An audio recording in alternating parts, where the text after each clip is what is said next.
Hey,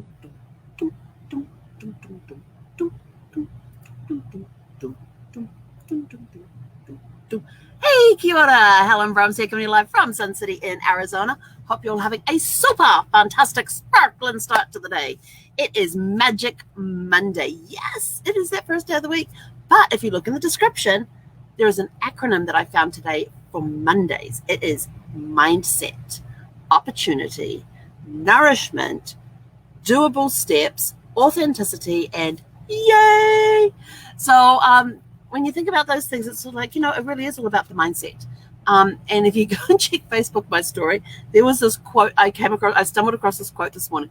It cracked me up. It said, and I fell in love with this quote. Okay, it's Monday, but who said Mondays have to suck?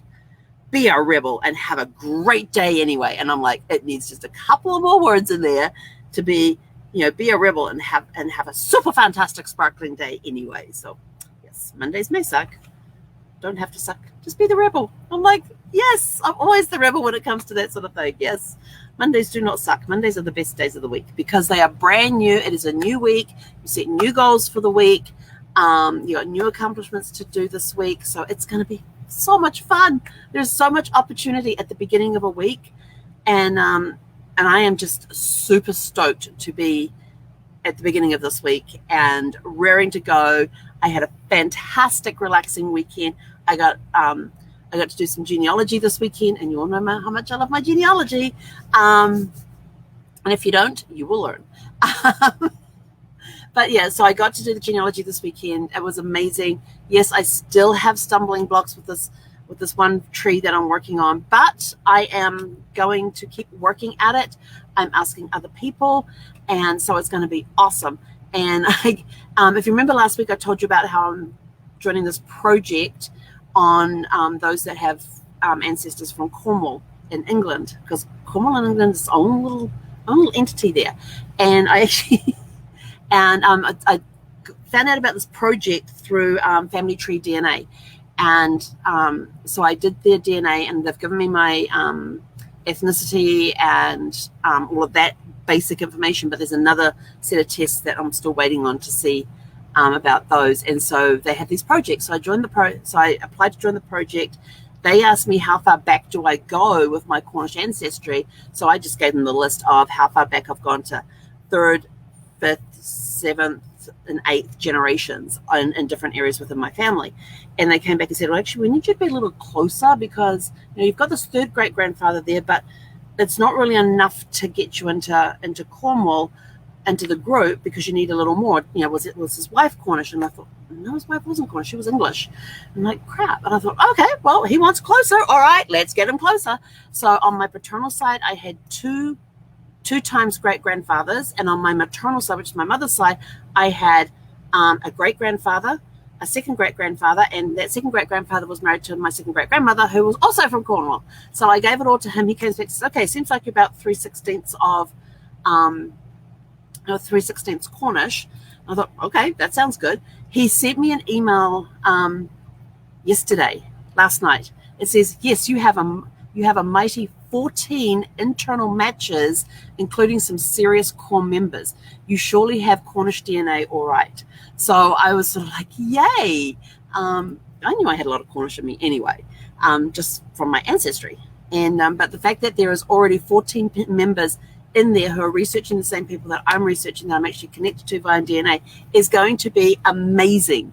So I get to meet some new relatives. Woohoo! All about that. Anyway, your Tell Your Story question of the day, because I got to get moving here. Tell Your Story question of the day is all about your first date. How old were you? Where did you go? Who were you with? What did you do? And are you still together? And you're probably going, first date, and you're asking if we're still together? Yes, I actually know several couples who never dated prior to them meeting. And the husband and wife met, well, because they weren't husband and wife at the time. When they first met, they went on their first date, and they've been together 30, 40, 50 years. So it happens that sometimes with your first date turns out to be your lifelong partner, your soulmate. So there are people out there who have those stories. But yeah, so it's all about your first date today. So let's see, how old were you? I was 13. for my first date. No, I was 14. Because I turned 15 that year. Yeah, I was 14. And it was in 1981. And I was at the RNZAF base Ohakia Open Day. And that's when I decided to join the Air Force. And I was with, I'm not really sure what, just with my best friend. She was somebody who was raised by my grandparents since birth. She was a foster child that they basically raised from when she was a few months old all the way through to adulthood. And so we were there off walking around while my grandfather and my mum and my brothers were off somewhere else. So we were walking around and we bumped into a friend of hers from school. And we got talking and all of that sort of stuff, and she made me take a picture with him, which I was sort of like, yeah, okay. And then if the next visit I had to Palmerston North? No, it might have been that week. It was later that week. We actually went on we met this guy and went on our first date. And we went and saw, and this is where my love for this comes from. For those of you who have hung around a little bit, I have a love for James Bond movies. So the very first James Bond movie that got me hooked on James Bond was Roger Moore and For Your Eyes Only. It came out in 1981. And that was the very first date I went on. And my best friend came along with me. Well, she's almost like a sister to me. She came along with me, and she was the chaperone. And we had a really great evening, and it was really nice. And I think we dated on and off. There was a lot of letter writing going backwards and forwards, I can tell you, because I lived 6 hours away, 5 hours away. Hang on. 4 hours, 3 hours. 3 hours. Yeah, I was like 3 hours away. I'm trying to remember where I lived at the time. I was up there in Taranaki. So yeah, we're about 3 or 4 hours drive away. And so whenever I came down to visit, we would go out, but we would write letters backwards and forwards in between. And I think we kind of dated for almost a year and then went separate ways. He was in his last year of high school. I still had 2 years to go. 3 years to go.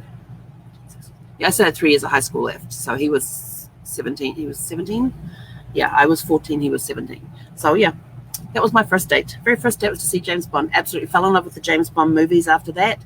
And even though Roger Moore was the very first James Bond I ever saw, Sean Connery is by far always will be my number one James Bond. There are some that have come close, but Sean Connery will still be my number one James Bond. So that's my first date and my history on that one. So what's your first date stories? Anyway, go out, have a super fantastic sparkling day. It is a Monday. Yes, it is a Monday. Be a rebel.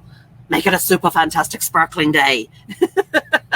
Anyway, have a super fantastic sparkling day. We'll catch you guys back here at 6 p.m. this evening Pacific time. Until then, heck on it.